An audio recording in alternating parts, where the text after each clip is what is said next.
Good morning, students. Today we will discuss about a new chapter, torque on a current loop, moving coil galvanometer.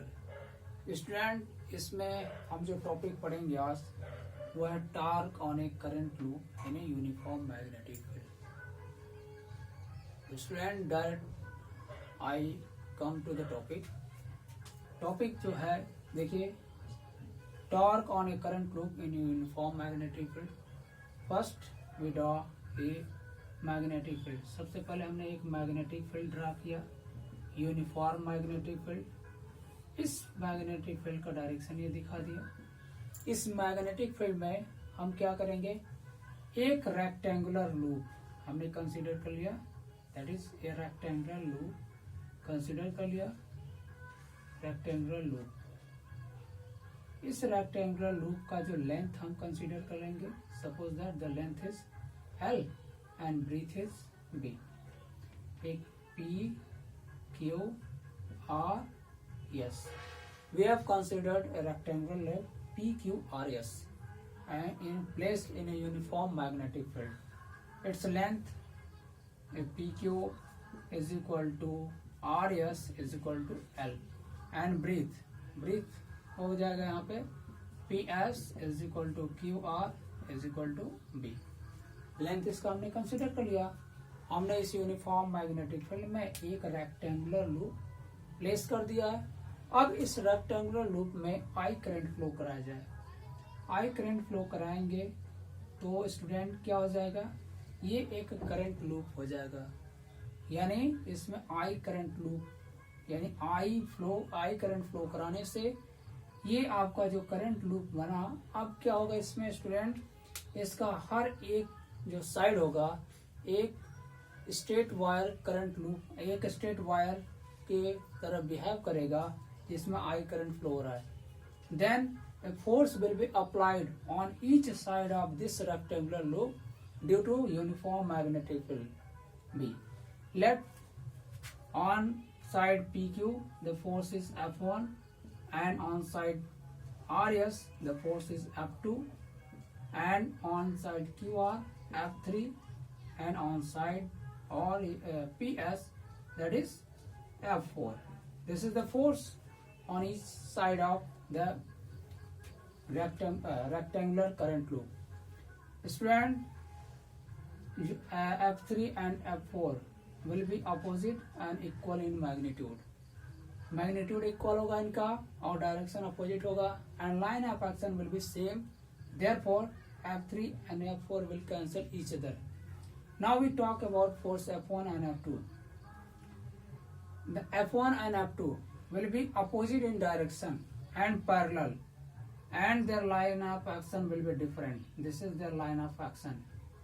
The line of action of F1 and F2 is different, therefore they will form a couple. Force of couple. They will form a couple of force. Now, this couple will create a torque and it will rotate this current loop in this uniform magnetic field. Its rotation is like this. It will rotate in this direction, and the magnitude of these forces, if we talk about student, यदि क्या होगा, एक L length का wire हो, इसमें I current flow किया जाए। L length का कंडक्टर है, L लेंथ का कंडक्टर, इसको यूनिफॉर्म मैग्नेटिक फील्ड में L लेंथ का कंडक्टर है, इसको यूनिफॉर्म मैग्नेटिक फील्ड में प्लेस किया। इसमें आई करंट फ्लो हो रहा है, I current is flowing through this, then the force on it is equal to IBL sin theta, where theta is the angle with the magnetic field and the axis of this conductor. Yoke force apply होगा, then the force on it we can write it like a vector F is equal to I and L cross B, like this. ये होगा, this is the force and the magnitude will be in this. Therefore the magnitude of F1 and F2, magnitude of force, the magnitude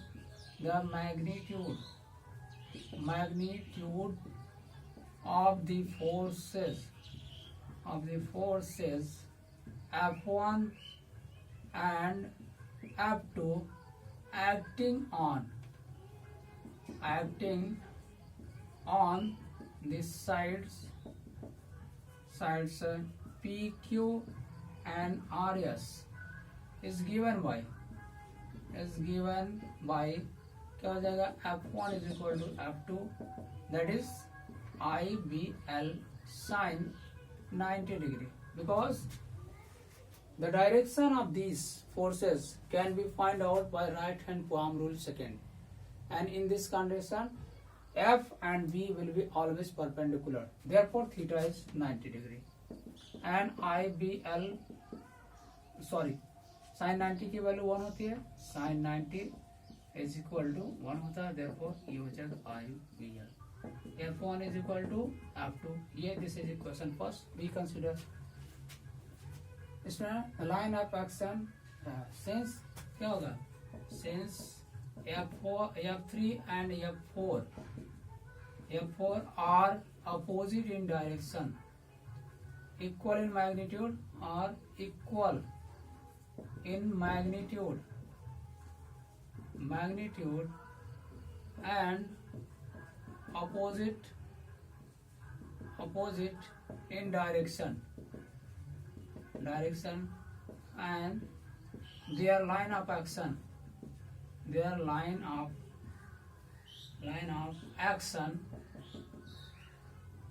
the action is same,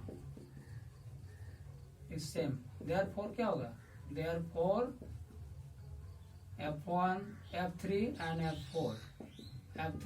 F4 will cancel each other. Now F1 and F2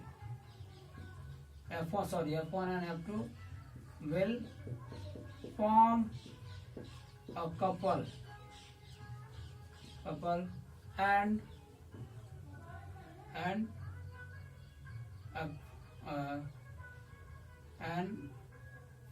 create a torque.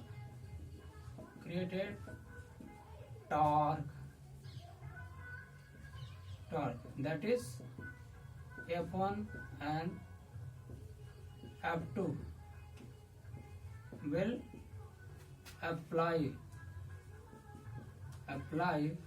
a torque on the current loop PQRS. Therefore torque on current loop PQRS is given by torque is equal to F1 and F1 or F2 multiplied by perpendicular distance between the line of action, perpendicular distance between the line of action of F1 and F2. Now we find perpendicular distance. How can we find perpendicular distance, student? देखिए ये हो गया आपका uniform magnetic field, ये this is your uniform magnetic field, and F1 is this, like it will take upward direction F1 and F is downward, this is F2, and देखिए ये upward और ये downward ले जाता है, इन्हें रोटेट कराता है, तो इन दैट कंडीशन क्या होगा, परपेंडिकुलर देखिए F1 और F2 के बीच का जो डिस्टेंस है ये है, but that is not perpendicular distance, so therefore this is B, and we create a triangle this.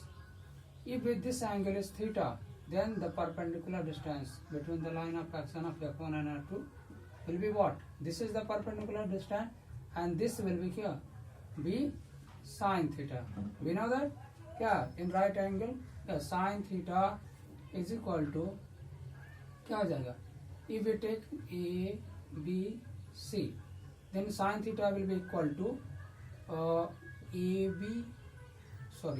A C upon A B. A C की वैल्यू निकालनी है हमें, ये बी हो जाएगा sine theta, A C is equal to B sine theta. देखिए ऐसे हमने परपेंडिकुलर डिस्टेंस निकाल लिया है दोनों के लाइन ऑफ एक्शन के बीच। Then we apply F1 and F2 की वैल्यू क्या होगा, यही होगा आई बी एल मल्टीप्लाई क्या हो जाएगा बी साइन थीटा। ये हो गया परपेंडिकुलर, यहाँ हो जाएगा student I B L multiply B sine theta. ये हो गया, ये टार्क की वैल्यू आ गई। बट क्या होगा यहाँ sorry but L cross B, L into B क्या हो जाएगा, यहाँ लिख देते हैं स्टूडेंट हम इसको I torque is equal to I B A sine theta. How we write, sense क्या L cross B is equal to A, area of P Q R S, rectangular loop का एरिया हो गया। ये आपका क्या वैल्यू आ गया, torque on a current loop in a uniform magnetic field की वैल्यू आ गई। अब ये किस केस में मैक्सिमम होगा, किस केस में मिनिमम होगा, इसको देखा जाए स्टूडेंट। थोड़ा सा मैं इरेज कर रहा हूँ यहाँ पे, ये थोड़ा सा इरेज कर रहे हैं। यहाँ से देखिए केस फर्स्ट लिया जाए, case first when theta is equal to 90 degree then torque will be maximum, this will be equal to क्या हो जाएगा आपका I B A sine 90 degree. यहाँ से आई बी ए साइन 90 की वैल्यू 1 होता है, since sine 90 is equal to 1 होगा। ये हो गया आई बी ए, ये होगा टॉर्क की वैल्यू मैक्सिमम। केस सेकंड लिया जाए when theta will be 0 degree then क्या हो जाएगा, टॉर्क की value torque is equal to I B A sine 0 degree. Sine 0 की वैल्यू क्या होती है स्टूडेंट, 0 होता है, this will be equal to 0 since sine 0 degree is equal to 0। ये हो गया टॉर्क। मीन्स जब इस रेक्टेंगुलर लूप को मैग्नेटिक फील्ड के डायरेक्शन से परपेंडिकुलर डायरेक्शन में रखा जाएगा, इन दैट कंडीशन क्या होगा, टॉर्क की वैल्यू मैक्सिमम मिलेगी। और अगर पैरेलल रख दिया जाए इन दैट कंडीशन टॉर्क की वैल्यू 0 मिलेगी। पैरेलल रखने पे क्या होगा, no force will form couple, therefore क्या हो जाएगा, टॉर्क की वैल्यू 0 होगी। But when we place it perpendicular direction with the magnetic field then torque will be maximum. ये था student torque on a current loop in a uniform magnetic field और topic, इसको मैंने क्लियरली समझाया है। Student अगर कोई कंफ्यूजन होगा तो आगे मैं इसको अगले टॉपिक को बताते समय या नोट्स में क्लेरिफाई कर दूंगा। Okay students.